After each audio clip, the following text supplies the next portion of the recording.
Chafing Armor Podcast, episode 128, A Betrayal of Shadows.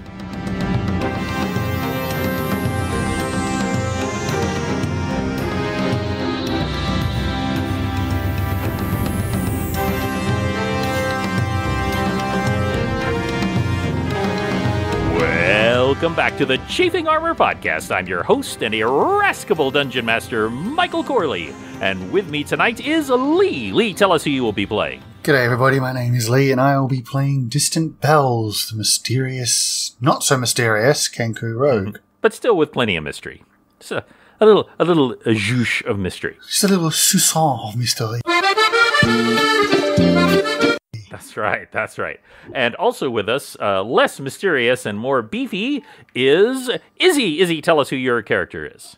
I'm playing Marezi Mugraw, half-orc barbarian, 6'5", chaotic neutral. Chaotic neutral, which I asked her earlier for no particular reason whatsoever. Brag about the height thing.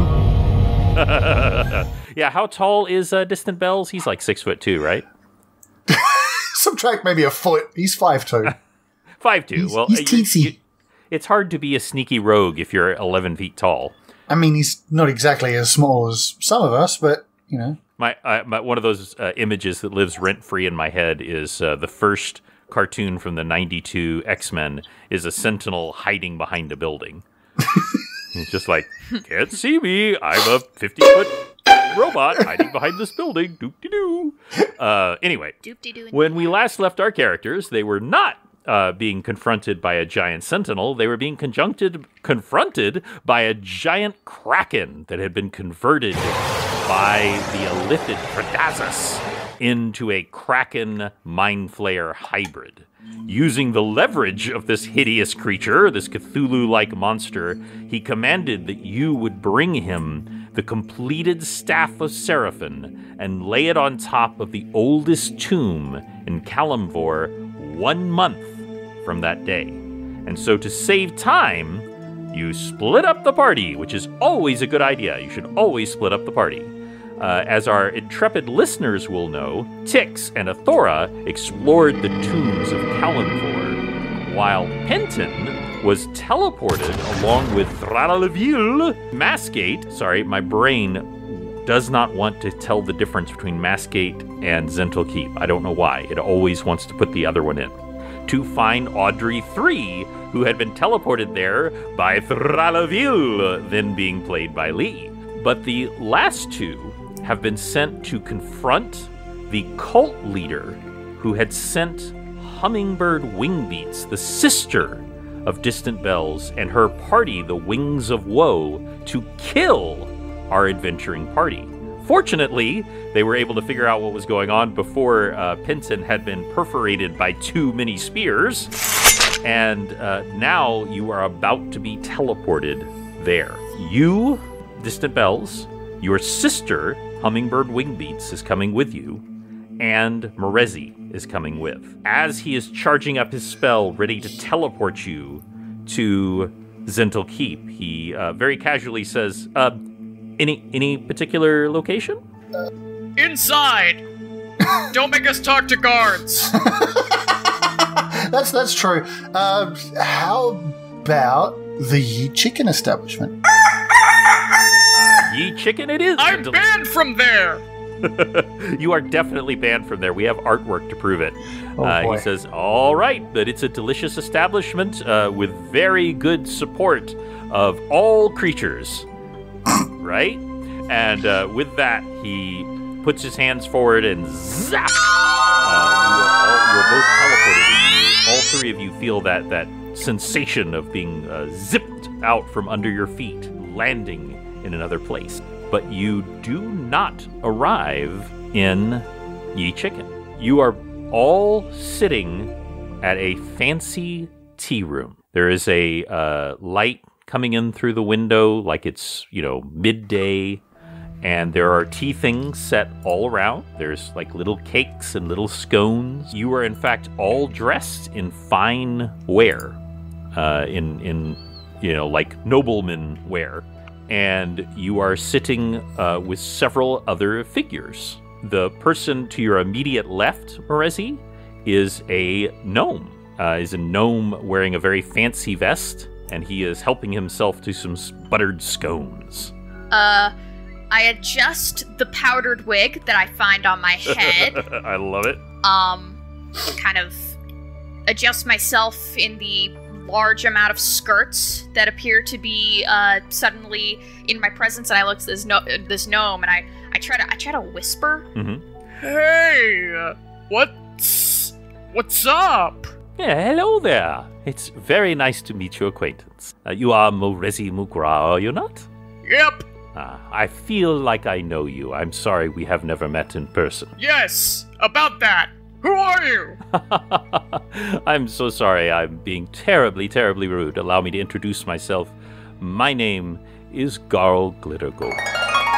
And let's cut over to Distant Bells. You find yourself at this tea place. You are wearing very simple garb that accommodates your physiology, but you've got like a fine vest on and a slight ruffle at your collar.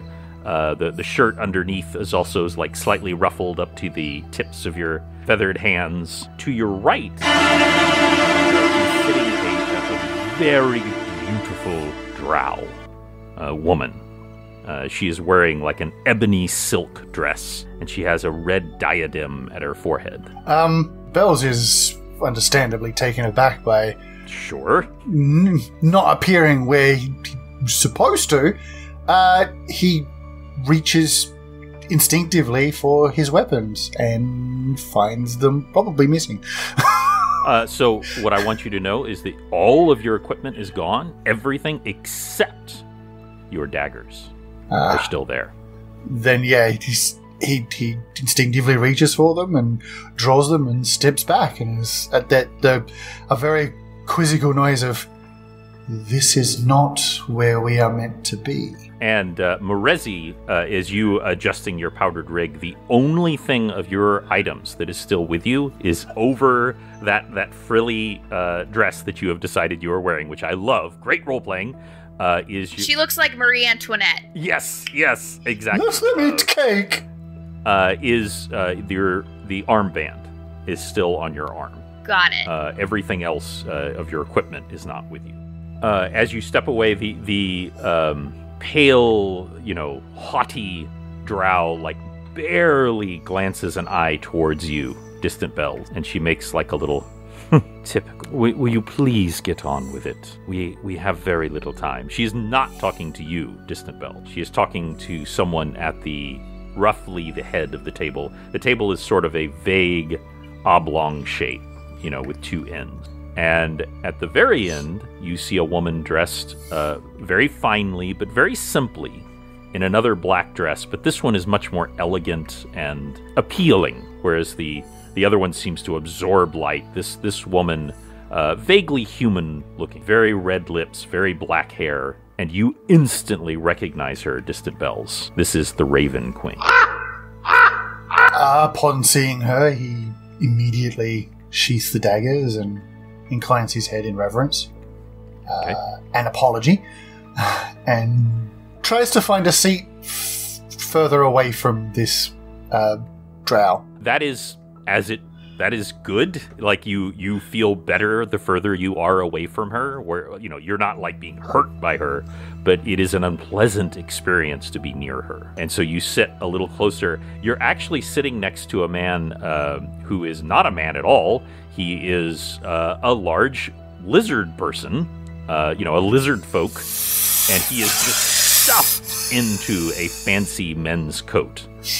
He's just like it's about to burst out in every angle, and he's trying very hard to delicately sip tea with his overlong fingers. Does Morezi recognize this lizard? She does. The last time she saw him, he was hundreds of feet tall. And in a dream she had. Yes. He inclines his head towards you, Morezi, and he sips the tea, and some of it spills a little bit, and he says, "Thank you for protecting my interests." Now, I have a question for you, Morezi, and I want you to know I'm not going to penalize you either way, okay? Yeah. The chicken hut was teleported to Masgate with everybody, surprised. And you all, when that happened, you all were surprised walking down to the docks to find the sheriff-type foot guy. So my question is, was your pet lizard in the chicken hut, or was your pet lizard with you? I'm gonna say we were miming being captured, right? Well, this is after that. I mean, I'm sorry.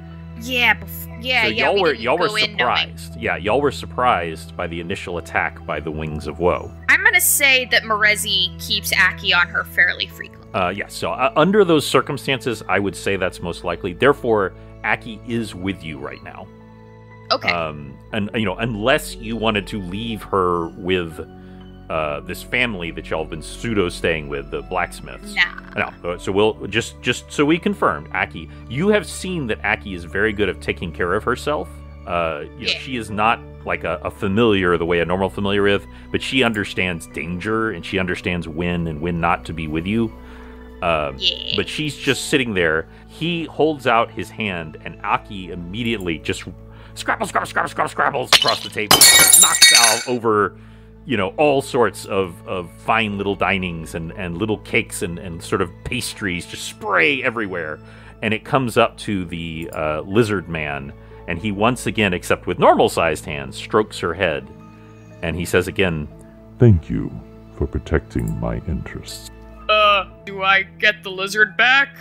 I like her. "This lizard likes you very much, and I would never take her from you." Nice. She's neat.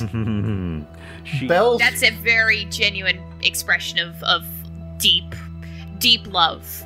Bells kind of looks around at the table and kind of... I'm gonna roll... You know what? I don't think he needs to worry, since one of them has already said his name.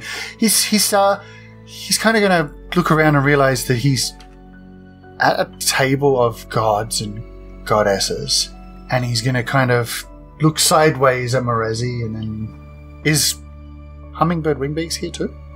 Yes, she is. The interesting thing is, Marezi found herself in this ridiculous, Marie Antoinette outfit. She is actually dressed in a very elegant but simple gi martial art uniform, and she's just wearing that, and it's like a deep red with black trim, and it looks very expensive, like it's silk, but that's all she's wearing. He kind of looks sideways at Marezi and then at Hummingbird Wingbeaks and kind of makes a very low sound that he's not really thinking about it, but it's sort of like a sound that he knows Hummingbird Wingbeaks will know exactly what it means, but Marezi maybe not so much. That is essentially just we need to be very careful right now. Caution. We are in a room full of absolute power. Well, and that's not a bad thing to communicate to her, because she may not realize it. You catch both of you growing up under such adverse circumstances knew that the slightest gesture, the slightest wrong turn could result in a beating. You're able to communicate that to her, that this is very serious and don't mess around. Yeah. And she immediately, as far as you can tell, catches your meaning. Rezi doesn't catch what Rezi doesn't catch what Distant Bells means just by looking at him, but then she looks back at Hummingbird Wingbeats, and then back at Distant Bells, and then the gears click. She stiffens. And with that, the Raven Queen takes up her glass and ting, ting, ting. And then she stands and she says, "Thank you all for coming. I know that we do not gather very often." And with that, you hear the drow make a little noise. She goes, "The first gathering was right after the closing of the veil. And we knew that if something were not done, the material plane would fall victim to the various forces that come from the outside and seek its destruction. And all of you see at the center of the table this vague image, and it's not like a television, it's this weird mix of emotions and images and smells, but you see the gods and goddesses before you as like their primal form, and it hurts to look at. And you see them all giving just a tiny fragment of their essence.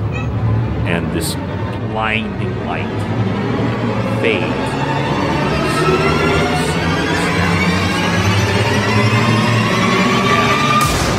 And she says, I have given this group the most powerful weapon in the material plane.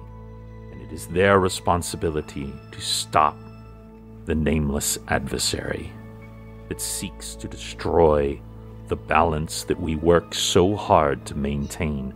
Some of you for good, and she gestures to Garl Glittergold. Some of you for other reasons, and she gestures to the drow. And some of us that want to seek a balance between life and death. And she bows slightly. Then she looks to all three of you.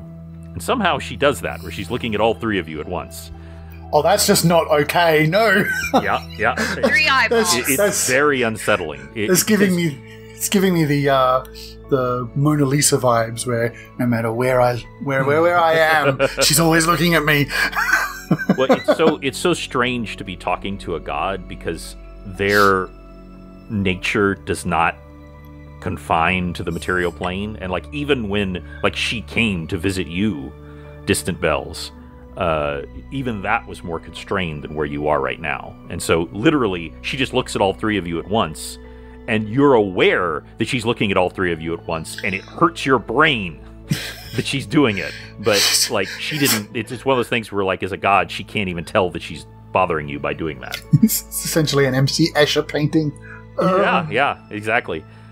I have brought you here temporarily to let you know that Zental Keep is doomed. It will fall. And there is nothing that you can do to stop it. However, there are 2 things that you can do. 1, you can find out as much as you can while you are there. Try to find out as much as you can about the nameless adversary and his minions, the Cancer Crone.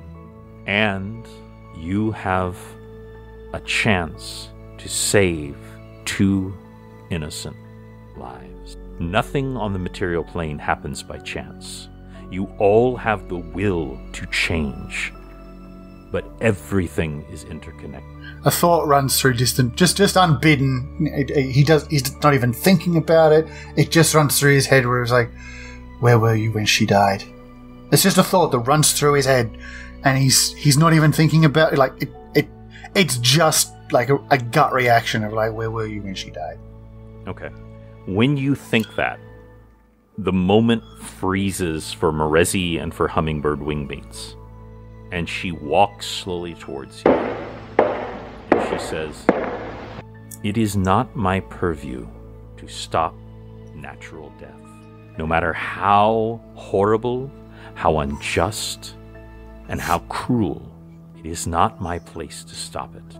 There were others who made decisions a year, a dozen years, 100 years before you were born that led to that death. And it was not your fault, but you now have the chance to stop these 2. Just these 2. Just these 2, if you do, will affect things a century from now. I set you this task because it is right and because I can, because it is my right as a god." And then suddenly she's talking to all 3 of you again. The tea settings and everything begins to fade and become less distinct. And there were other figures at the table, but they were always misty and vague to you. Garl Glittergold suddenly becomes a just infinite cavern filled with jewels. The drow smiles directly at you, Distant Bells, and you hear the chittering of a giant spider. And finally, you look, Merezi, at the Raven Queen, and she says, You can do so much good. I want you to know that I am looking after your brother as best I can. You may yet... And then, bam! All of you hit a table really, really hard. And there's the smell of food in the air. You can smell cooking chicken. And you look up. And you are not in Ye Chicken. Ah! Oh, my wig! I was starting to get used to it. Yes, all of your armor has returned to you, Merezi, as wonderful as that wig was. You all imagined yourself what you should be wearing at a fancy party. And so that, not what you would want to wear, but what you should be wearing. And so that's why you were in those things. But you are all on top of a large table. Your hands are literally in chicken. But you are not in Ye Chicken. Well, Bell's kind of surreptitiously wipes his eyes and has a bit of a sniff because that encounter was not... He didn't think about it. And then to have the Raven Queen herself stand up in his face and go, get over it, was kind of... so he's kind of like... Oof, kind of wipes his eye and shakes his head and sort of looks down at his hands in, he takes his one hand out of a chicken and wipes it. And sort of looks down and goes, well, he got the chicken part, right? Perhaps that was what he had locked onto, but you are definitely not there. And as you look around, you see that you are in a large tavern-like structure. It is very dimly lit. There's a few guttering torches here and there. And surrounding you, as far as you can see, are all monsters. There is a troll. There is an orc.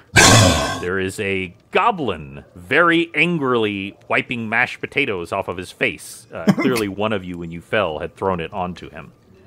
And you have this sense as you appear that some music was playing and when did the as y'all all appeared on a table. How do you do a record scratch with live instruments? Well, if you're playing if you're playing that bow and then suddenly you discordantly run across it, that's the medieval equivalent of a record scratch. Hello. Bell's kind of Sorry about that. Does Bells recognize this? Is this the bunting outside Zental Keep? So I will definitely say that Bells has been to the bunting outside of Zental Keep. Well, he spent the night there on his way from Zerul Tower, so... That's true. I forgot about that very specific in your backstory that you could listen to on Chafing Armor. But even if you hadn't said that, I would definitely say that you, as a Kinku, as we know, all races except for the quote-unquote good central races are prejudiced against in Zental Keep, and therefore all other races are allowed in the bunting. And yes, this is the bunting. Merezi, you sort of get the sense that this is a bunting. You have been in them before, once or twice. Yeah, I feel like I've heard the word bunting during a campaign with Merezi, but I don't think she's been here. It is an invention entirely of this dungeon master. It exists nowhere else. Buntings are underground taverns and inns that cater to all nasty boys. Yes, all baddies that would normally be kill on sight in a town. And who is allowed in each bunting depends on the town. More places that allow more people in are actually more restrictive in their bunting and require like a little fast talking for, say, like a half orc to get in. But in a place as racist as Zental Keep, definitely a half orc would be allowed in, and obviously a Kinku would be as well. But you've caused quite a commotion by all of you appearing on someone's table and ruining it. Yeah. Bells is going to very quickly, shoot some noises, some very stay calm, follow my lead kind of noises to both Morezi and Hummingbird Windbeats. He's still not really thinking that well because he just assumes Morezi understands Kenku. He's not really thinking that she doesn't, because he's just in a state of he's got his sister back. That's a relief, but he's also been in the presence of gods, and one of them was quite unhappy with him for a few moments. And now he's been. Hey, don't worry about it. And now he's been placed in this bunting without, going through the proper doorway that lets everyone know somebody's coming. You have to kind of think real fast that, oops. He pulls out. Grew up around orcs. It's cool. I know the lingo. We got this. He pulls out a pouch of coins and just kind of drops it in the middle of the table. Okay. Pulls his other hand out of a chicken. Suggests the others do the same if they haven't already. maybe pull their hands out of the chickens. Leaves the coin on the table. It should be enough to cover the whole banquet. Before leaving, kind of leans down and wipes some mashed potato off a couple of faces. I wish I could draw that. Steps off the table, and in his most booming of voices that he has, simply says, "Apologies. Bad aim from an idiot sorcerer." Okay. So I would like you to make a diplomacy roll with advantage. The advantage is called money. Oh, diplomacy is a good one. I'm glad I invested in that. Okay, so I don't need the advantage roll. Actually, no, I'm going to roll it anyway. Why not? Yeah, I don't need it. It was a 29. 29. I rolled a 19 and I have a 10 to diplomacy, so... Gotcha. But I had to roll again just in case it was a 20. So the party that you fell into the middle of was actually 6 kobolds. Kobolds do understand powerful party members. They're not particularly smart, but they're not stupid either. And there is a look that a playing character gets when they get to level 6, 7, 8, 10, higher, like maybe Hummingbird Wingbeats is. And so 1, y'all kind of radiate power. 2, you appeared out of nowhere. 3, you paid, you dropped some coin down to them and apologized. So on top of all of that, the kobolds go, in a very horrible common, don't worry about it. It's all good. It's a funny joke. Funny joke you did.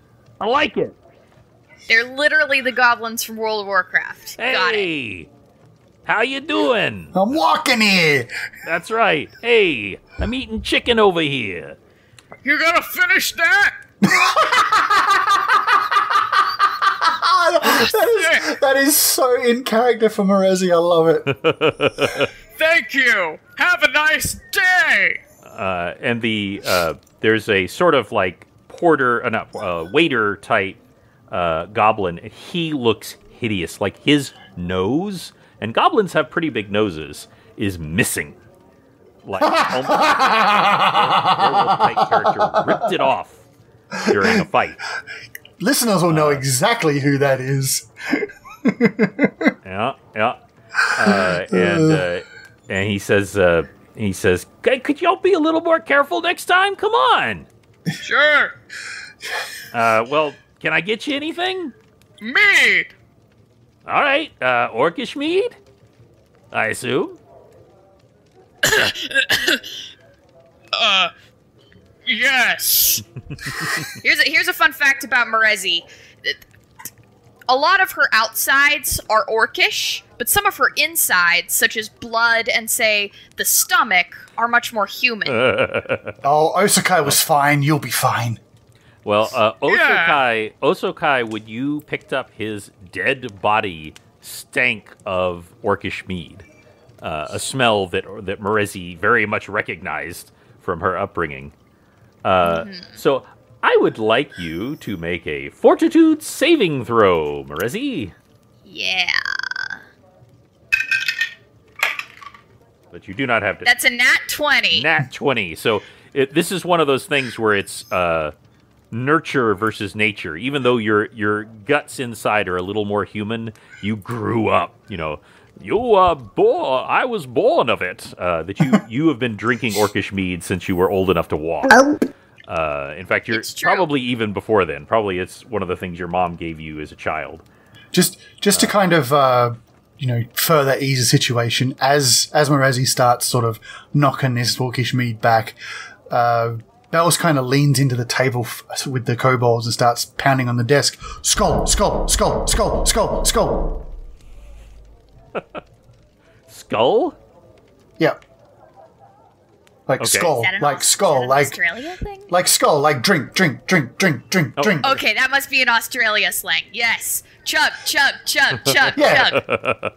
And the cheer goes up. Everyone starts doing it. Skull, skull, skull, skull. And with that roll, you down the tankard and both keep it and keep your wits about you. You do feel that little slight whoa, as it has been quite a while since you've had it. But you do keep your wits about you, and the cheer goes up, and everyone is very impressed. So, let's find a exit.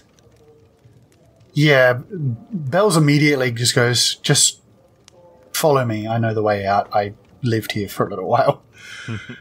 And distant Hummingbirds confirms that she's also been here before. She and her party had briefly been to Zental Keep for another assignment, and that's when they were, contacted by the Cancer Crone and duped into taking the assignment to kill all of you. So, both you and her know where the Cancer Crone meet in the sewers, just FYI. Also, of course, y'all know where Ye Chicken is. You know that you, especially Distant Bells, lived there. And so you have you by far have the greatest knowledge of it. And say it out loud because I always say it wrong. The name of your former partner. Oh yes, Inaskia. Yeah, Ineskia. Inaskia. So Ina, Inaskia. Eskia. Ina, and then skia, like a person who skis down a slope. Okay. Inaskia. There you go. Okay. I'm going to do my best. Just getting that right. Y'all make your way out. Now, there's a thing, you'll get tired of me saying this over and over again, but if something is real, then it's real. And so it is much more cinematic that this is happening at dusk. But the real thing is that Thralaville would have needed to sleep before casting his spell. So it is actually relatively early in the morning when y'all are here, because this would just be shortly after y'all had all gathered together in the morning and he had cast the spell, because he, after getting permission from Hummingbird, is actually going with Penton to help him, since Penton was alone. So he has to wait and go with Penton the next day, because he can only cast this spell once per day. So it is actually, 10 o'clock in the morning now. As y'all come out, it's bright and sunny, and you can see off in the distance the walls of Zental Keep. Bells turns to Hummingbird Wingbeats and says, obviously you've been here before, but it's been... This was my life for the last 10 years. Just down the road from the tower. You, on the other hand, appear to have been all over. Are you okay being here? So close. I appreciate you asking, brother. I am all right. I have gained much wisdom in the past many years. My training as a monk has stilled my mind and my soul, but I am still me, and yes, it is hard, but thank you for asking. Just needed to check. I haven't been near the place since. I will not ask again. I just needed to be sure. Shall we? Wait, okay, you two. Hold my lizard for a second. I'm gonna go over there. She points to around the corner, promptly leaves. You hear a sound that maybe sounds like, I don't know. And wiping your face comes back. Merezi is ready to go. Bells kind of looks at his sister and just kind of, again, you can't read a Kenku's face. Well, Kenku can, but other can. But he's definitely smiling. There's a Kenku smile shared between the two of them. Merezi's a bringer of smiles. She is with her antics, and we love her for it. So I would love to know at 10 o'clock in the morning how 2 Kinku and a half-orc, all of who are banned from Zental Keep, are going to get into Zental Keep. The same way we got it, well, the same way Bells got in 10 years ago. Which is? The smuggler's entrance through the sewers. Mm-hmm. The way Inaskia led him in there all those years ago. As far as I know, they should still be open. They were never discovered.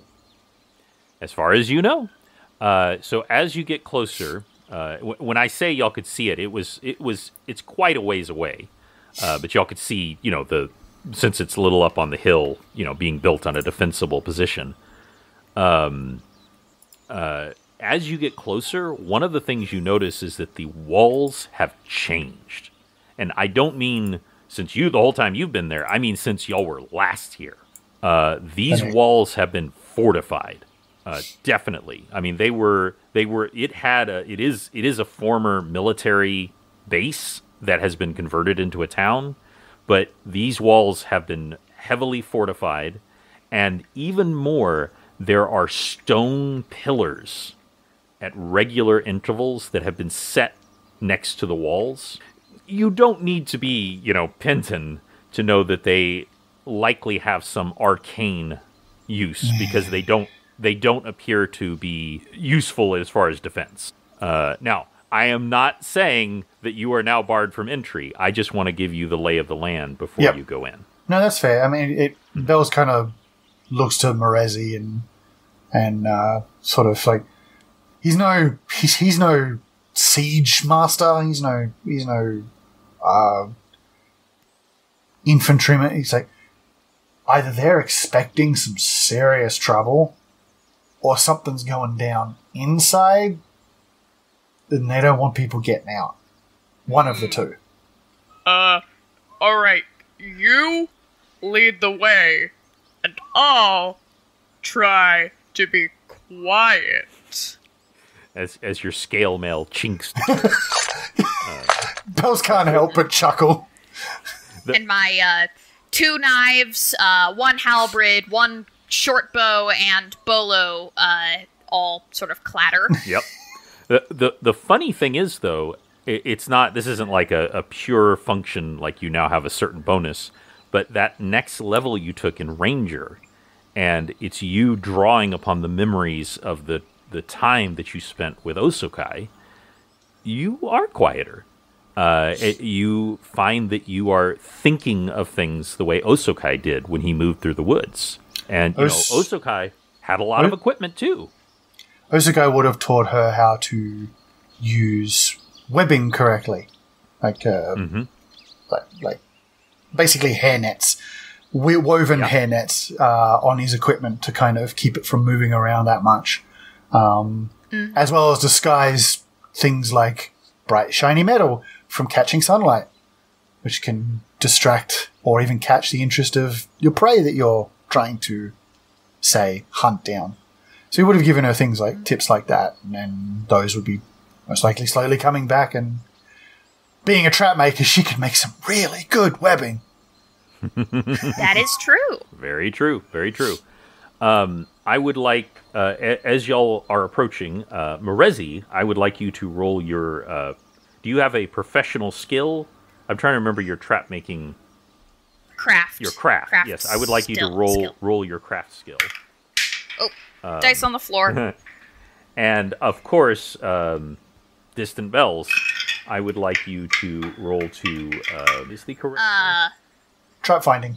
Find trap, or is it? There's trap sense and there's trap finding. I can use the search skill to find traps with a DC 20 or higher. It is a search. Yeah. Yes. It is a search. Mm-hmm. Yeah. Remind me. 4 plus 3 is 20, right? 4 plus 3 is 20. Absolutely. In Orcish, maybe. Yeah. Yeah. Marezi can't read. She probably also can't do math. My search check is 17. Okay. So you get to the smuggler's entrance. That is it is essentially a trap door that opens, several hundred feet before you actually get to the city, and it's in a vaguely wooded area, so you can do it undercover. What you see is two things. One, that the entrance is now locked. It's literally got a padlock on it. And two, that it is definitely trapped. And I didn't need to make you roll, because there's no way you would have looked at a locked thing and not checked to see if it was trapped. Yeah, no. And so you definitely see that it is both locked and trapped. Well, time to deal with both of those things. Okay. First things first, disable trap. I'm very strong. I could just hit it. Well, Right at the ready. who knows what could happen if it goes off? It could be magical. He kind of points at the pillars and all of the other stuff that's going on around here. Or it could be a 6-foot-long spike comes out of the padlock and impales you. Let's just see if we can get rid of this, shall we? Alright, my disabled device is a nat 20. Holy f***. You can cut that out. Okay. So that's I've a got to total bleep of so much. so there's a total of 23 on the disabled device. Okay. And go ahead and roll for your for picking the lock as well. Pick lock or open lock. There it is. Damn, that's a 16 plus 16 bonus. Well, that's how you made your character. Okay, that's an 18, so 18 plus 16 is a success. Nice. I should hope so.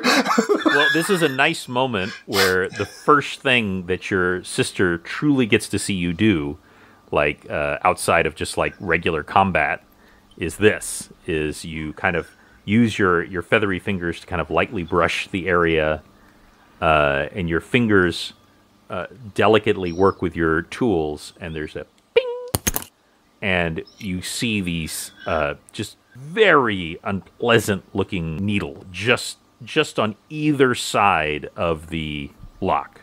And you get the feeling like if you had grabbed that lock and just pulled it, that the needles would have come forward on either side, almost like a Venus flytrap, and injected themselves into your arm. It should be noted, too, for the people listening. Again, Bells is a kinku, which is literally birds without wings. So he has talons for fingers. The concept of using lockpicks and tools delicately for a being with talons? Yeah. Let's not make fun of the bird boy again, shall we?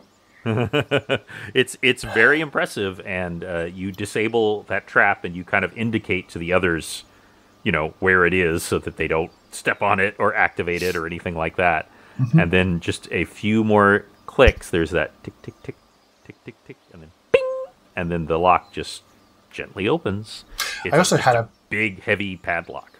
Essentially, that was a 36 because I had a +2 for the thieves' tools. So yes, I always assume you're using your thieves' tools unless, you've been kidnapped. I just haven't added them in because it was the first time I've actually had to pick a lock.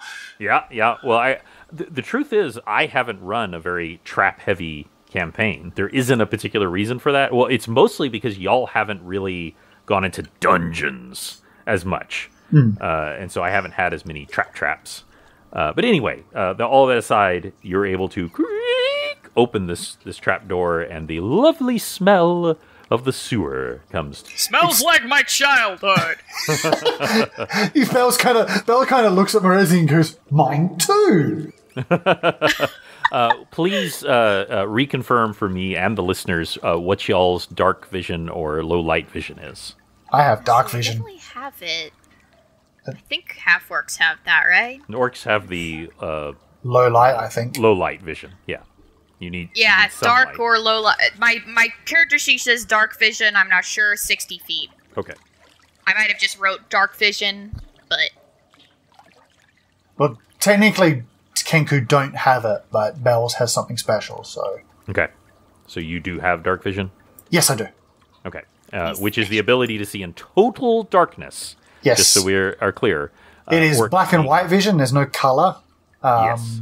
But it is essentially night vision, yes. Yes.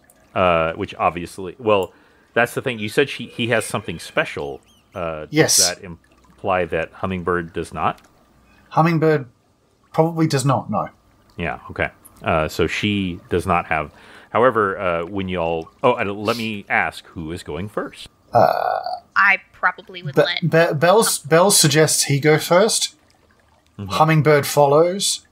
And Marezi brings up the rear. Yeah. It's often a good idea for the most powerful character. The blind one First. to be in the middle. Yeah. She says that she does have a glowstone that can glow, but she says if you could both see, then she's going to keep it dark for right now and see what happens. Bells pulls out some silk rope and just kind of ties it to her wrist. Okay. Loosely so she can undo or slip out of it if she needs to. It just says, just hold on to this just in case we get separated down there. It is a bit of a slight labyrinth. It's not horrible, but it's a sewer. If you get lost or disorientated, give it a tug. I'll be by your side. Mm-hmm. Marezi will be too, since she'll be following right behind you. And just so you know, like simultaneously, Hummingbirds is deferential to you in this matter because you know this place and you can see. But she also has been the leader of a very powerful mercenary group for several years, and so she. She also understands the reason for it, and also the reason that you're being very tender to her because she's your long lost sister and you miss her. So she does not take offense at you saying, giving you this advice and everything. So she's like, no, that's a good idea. We're going to do this. You find that she's very, very practical. Yeah. Well, again, it has been many times. The last time he saw her was literally having escaped the tower. That's the last image he has of her. So it's going to take some time for him to get over his brotherly desire to protect her when it's clear she doesn't need it. No. She really does not need it. She has lived a lifetime since she saw you, and she is essentially, her core being is the same, but she is essentially a different person. Yeah. And also, you found out real quickly, man, she could whoop your ass. Oh, yeah. Yeah. But having said all of that, you make your way, and yes, this is the plunk into the sewer, and that it's, there's sewage down below you, slowly working its way downhill. I'm holding Aki because even though she's a lizard, I could not bear the indignity. Understood. And Aki is very comfortable on your shoulder. She has no trouble staying on. It's happened before, she can even stay on your shoulder in combat, but you tend to encourage her to jump off only because you don't want to, you don't fight as well when she's holding on to you because you're trying to, not get her hit. But she can just hold onto your shoulder during combat if she has to, and it has happened. Oh yeah, lizards are good at sort of sinking their claws into the fabric of your clothes, so they just kind of cling. And as we have said, she is essentially the size of a tegu, which is as big as a dog. I think you might be thinking of We've said she's a tegu the size of a Komodo dragon, which is as big as a guy. Yeah. She is as big as a Komodo dragon. Just as an aside, feel free to edit this out. You guys have seen that video going around about that lizard that made its way into a 7-Eleven, right? I did. I don't know if it... Yes! Yes. That's accurate. Look, that is totally Aki. I 100% canon that Morezi has had to pull her out of general goods stores before doing that. It is now canon. That has absolutely happened. Some of the music people put over that video was just fantastic. It was just, I just had to, like, that's Aki? That's a massive lizard. So at this time, Distant Bells, I would like you to make a knowledge check, and with advantage. And the reason for advantage is you lived here for many years, and you lived in the sewers for many years. And I have knowledge local, so... Yes, well then definitely that. And what... again, I'm not trying to railroad you. What are you trying to do? What are you trying to achieve in the sewers? Where are you trying to go? The sewers come out in various different places, but the place... Sure. The place Bells wants to come out of is as close to that one building long ago where he got caught with Inaskia. Because those are the two people he wants to get out of this city. Okay. Okay, so with my advantage, that's a 19 on the knowledge check.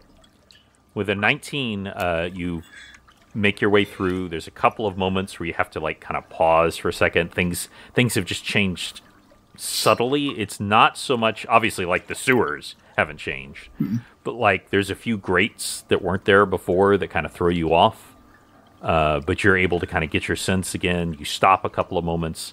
There are areas of essentially pure blackness, and there are areas where there's like dim light, mainly coming from like sewer grates. That are pouring in again. Now it's like getting close to noon. As you make your way through the sewers, a couple of things. A couple of times you do come across a body. I mean, a couple of times, like 2 different times, you come across a body that is partially eaten.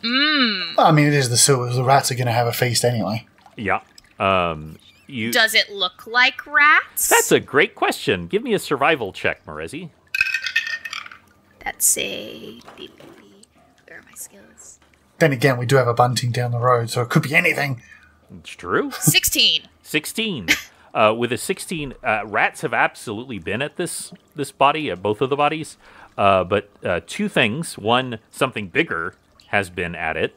The other is there is parts that look partially eaten away, as if maybe by acid. Acid. Yeah. But nothing happens to you. These bodies are several days dead. So you know, there doesn't appear to be anything at the moment threatening you. And with that 19. Also, there are a couple of times where the sewer itself kind of burns your feet. Not to the point where it actually damages you, but like where it's actually kind of acidic. That would also make a lot of sense. Yeah, well, and one, it is not... Well, again, Aki is well up on your shoulders. But it is uncomfortable at a few points. Just FYI.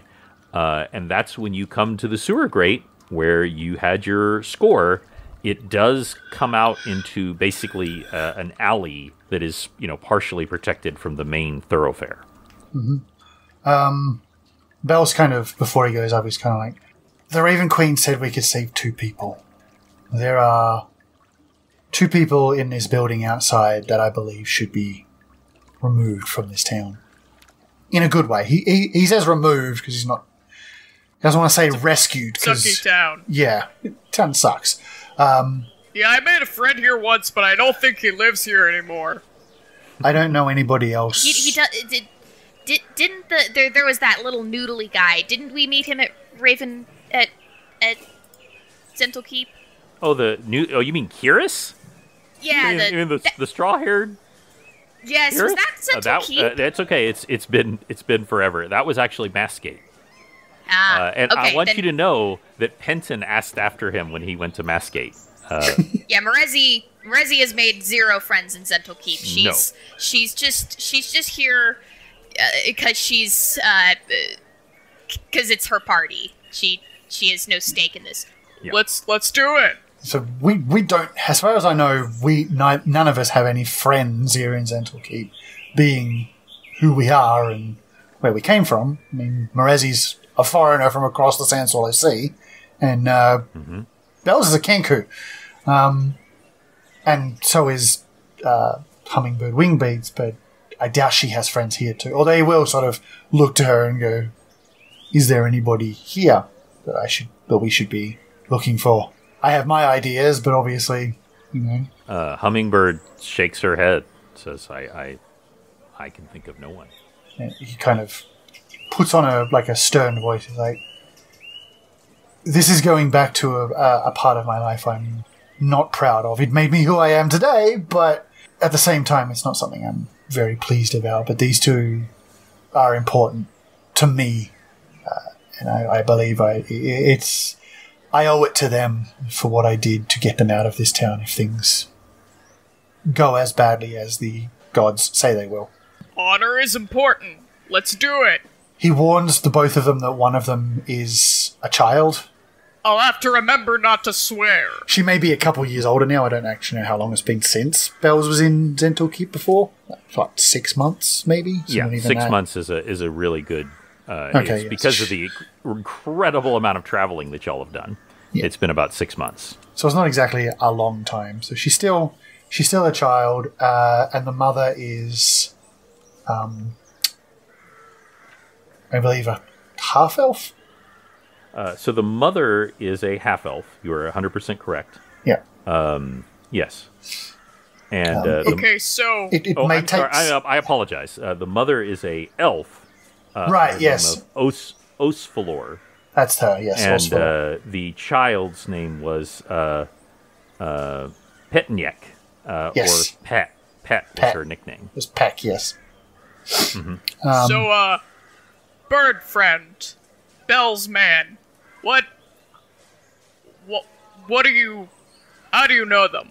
Before I joined the party, he kind of looks at himself and says, I was a petty thief. That was how I made my living. He's making a deliberate attempt not to look at his sister at this point.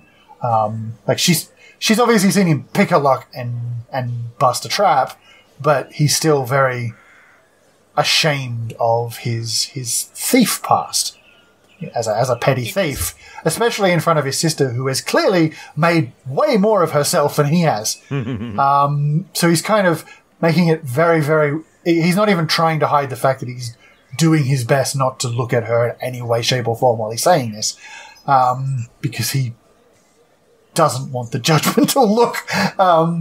He says, I was a petty thief. That's how I made my living. That's how I ate every night. And this was my last job before I was set up by the cancer crime. See. And it was this job that kind of made me realize that the path I was on, strangely enough, 10 years beforehand it didn't, but this one was the one that made me realize that maybe there was something else I could be doing. I like that. Honorable. A better use for my skills. If you're taking things from someone, you should be doing it by force. I like this. Bells can't help but chuckle and just kind of shake his head a little bit. The more you know. Tune in for more life tips from Marizi. Don't steal things. Take them by force. Armed robbery is better than theft. Yeah, exactly. So the last time that you and Ineskie came in here was on a second floor window. Yes. That you had forced access to, which is still there. You can see it on the second floor. And again, you all have come out of this grate, and so you are partially covered from the main road. It's not a perfect protection, especially since it's daytime, but you don't appear to be seen at the moment. Bells kind of looks at the window and then goes, it's probably better we use the front door. Maybe we knock. Okay. Now, I do want to let you know, if you walk out onto the street, which the front door obviously is, there's a chance you'll be seen by citizens, and if so, that may cause problems. 'Cause you can try. You can just try and time it and see if you get lucky, but there's no guarantee. In that case, maybe the second floor window is a better idea. But at the same time, he's still kind of looking at his sister sideways every time he thinks she's not looking, and just kind of like, the front door's the more noble option, the polite option, but Winston will keep. And he's just like, he just goes, you know what?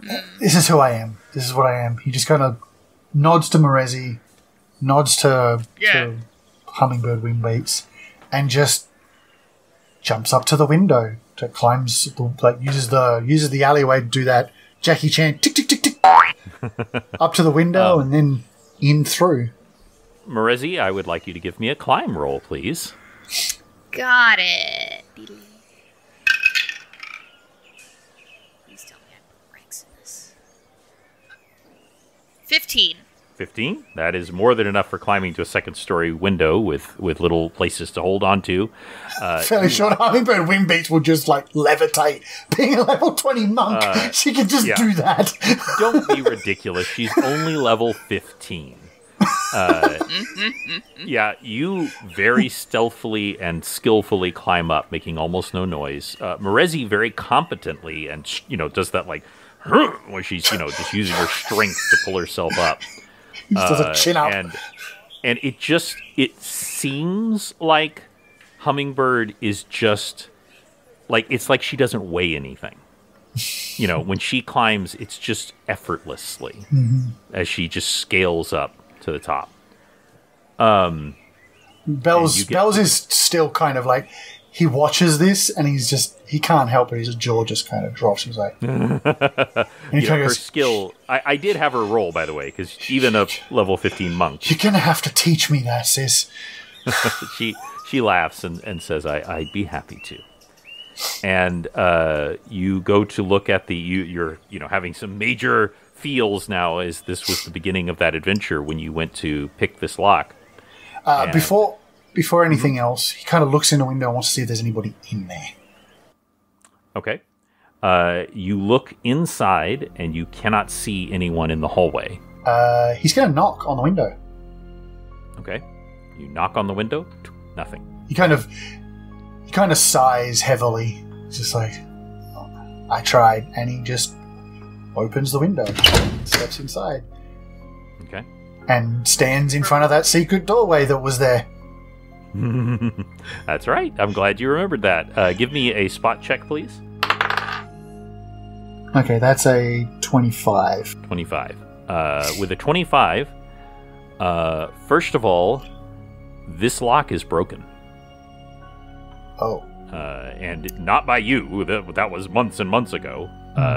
It had been temporarily repaired when you went back to return it. But to return the silver frame. Inside, on the hallway, there is one of those pillars where there would be a bust, and the pillar is fallen over. There's no sign of the bust. Bells immediately draws his daggers. Okay. Morezi hesitated to go in, just in case it was a stealth thing that she wasn't going to be good at, but she sees Bells drawing his daggers and immediately clambers in. Okay. And at your drawing of the weapon, you see Hummingbird kind of pulls her hood up, and that cloak you had noticed before just kind of billows slightly in a complete lack of wind. Bells kind of in a low voice. Bells in a low voice goes, "Something isn't right. We will make our way through the house. Okay. Yes. As slowly as possible." I'll roll a quick move silently check. Okay. I'll indicate that I'll do some scouting ahead, make sure it's clear. 32. I rolled a 16. Okay. So you had done your research before hitting this house. You and Aneskier, you weren't a murderer. That was the whole point, was to hit the place when nobody was supposed to be there. And to hit it hard, hit it fast, and get out of there. You know that there is a master bedroom. You know that there are 3 guest bedrooms. And then there is a bedroom that would be pets, stairs. And then everything else is downstairs. There would also be a small laboratory. and then everything else is downstairs. So the first things he would do would be to check the bedrooms. The master bedroom is the one that had the chest inside that you had picked, that had the platinum inside and the silver frame. Yep. Is that where you're going? His honestly, his first one would be Pat's. Okay. So Pet actually, when you open the door to that room, the room is in shambles. The mattress is turned over. There's items spilled all over the floor. Everything is a mess. He grips his daggers tighter and kind of. Okay. It's visible. It's a very visible that he is actually upset. It's not. He's not letting it show because he's in like he's in combat. He wants or ready for combat. He wants to make sure everything's okay. But it is very clear, especially to Hummingbird, who's also a Kenku, that his body language is off. He is not okay. And his movements become very erratic. He kind of gets even lower and kind of moves into the bedroom, searching rapidly for any sign of life. Okay. There is no sign of life in here. There's also, you don't see to be blunt, you don't see blood spatters. Yeah, no. Anything like that. He looks for the bear. And I'm really glad you do not see it in her room. Bells gives a kind of a sigh, of a little breath of relief. Like, if the bear's not here, that generally means she's probably okay. She might be in the walls. And he kind of tentatively reaches out to one of the corner pillars where he assumes that a door would probably be, and just kind of gives it a shave and haircut kind of thing. You do not hear anything. Marezi I think she's gonna move silently and go to the next room, okay, casing the joint, just whatever door is directly past the one that Distant Bells goes into. So the master bedroom is farthest away. Between the master bedroom and this room are 3 guest bedrooms. All right, 16 for move silently. I go to the first guest bedroom. Okay. You do a decent job of staying quiet in this very tense thing. As far as you can tell, there is nothing exceptional about this room. There is nothing disturbed in the room. It is simply a guest bedroom ready for, someone important to stay. Got it. So it doesn't look trashed? It does not look trashed. This is a very upscale, noble person house. Yeah. Like a rich merchant would live. There is nothing there that you see. Bells very, very slowly, almost under his breath, but as he goes along, sort of slowly rising in volume, makes the circus music. And just kind of... Marezi, coming from Distant Bells that does not have any context for you as you go to the... she has no context. As you go to the next room. Come back to Bells, I guess? Well, the other 3 guest bedrooms are completely untouched. Got it. There does not appear to be anything. There's a certain state that rich people leave guest bedrooms in so that they can be prepared very quickly for visitors, and that's what all 3 of them are in right now. So whoever tossed this place knew exactly where to go and who to look for. It would appear so. Not a great sign. So yeah, Bells is just kind of slowly rising the volume on this as he walks around the walls of the room, and then he kind of goes to each room in turn doing the same thing, just kind of hoping against hope that they might be in the wall, that she might be in the walls and can hear this and recognize that maybe it's okay to come out. It's the only thing he knows how to do. He's also still eyes darting, he's very low, he's still looking around for signs of anything before he kind of makes his way downstairs. Do you go to the master bedroom? Yes, he will go to the master bedroom too. He knows Morezi's been there as well, but he's making this noise and he's got a point. So yeah. Yeah. And I need you to give me one more spot check. No, I'm sorry. Give me a search check. Okay. And Merezi, you can roll this as well. Yes. That's a nat 20 on the search check, but it's a 27. Okay, that was Well, I got a 3, so... Okay, so It's winning. Merezi, you are pretty sure you were in a room. You're not sure. You might be back at that tea party. You're not. I love that. Resi finds herself in the water closet, like, hello? The master bedroom is where the chest was. Mm-hmm. You open the room, and this room makes her room look like it was clean. This room has been completely tossed. Everything in this room, the mattresses have been ripped open. The dresser has been smashed onto the side, and the backboard of it ripped open in case there's any secret compartment. And it is just it is chaos in here. And yes, that chest is revealed. It was actually set into the floor, revealed, and it is open. But with that roll, and by the way, this was very important. It was going to determine which way this thing's go. They actually missed a compartment. And perhaps it is because you were thinking of where she could be hiding. This is actually a compartment that is inside. What you can see is that this secret wall, the purpose of it is so that Pet could go to that room back and forth. She could go to the master bedroom and to her room, and that they could always go to each other even if there were visitors and stuff. Which explains why she was able to get into this room. Yes, how she was able to sneak up on you. But this little wall was set into that secret door, which was opened. Like, clearly they knew about the secret passage. Yep. But perhaps in their haste, they simply okay, here's the secret passage. They didn't think about a secret in the secret passage.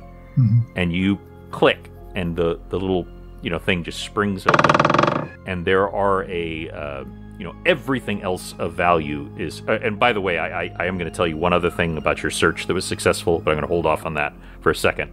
It is a collection of letters that have been put in here. And you know that the safe had platinum in it. So clearly this was very important if they put it in a safe besides the safe. This is from her wife, by the looks of it. Well, first of all, yes, there are a collection of letters that are clearly a couple in love. And possibly things related to her business and wills and all the rest of it. Stuff that's worth way more than any immaterial goods whatsoever. Right. And those are on the bottom, but on the top are much more recent letters. And these are back and forth converses from Osfalar to Wraithal, the mayor of Zental Keep. Both of you have had encounter with Wraithal of Zental Keep, because he was the one that tried to sacrifice you, Merezi, to a certain demon god known as Bane. And also, you threw him out of a window, Distant Bells. Mm-hmm. If you seem to recall. Yes, I do. I had a lot of fun with that. These are increasingly agitated letters. She is a very important member of the city council, and she's a very rich merchant, and so she has a lot of influence, but not direct influence.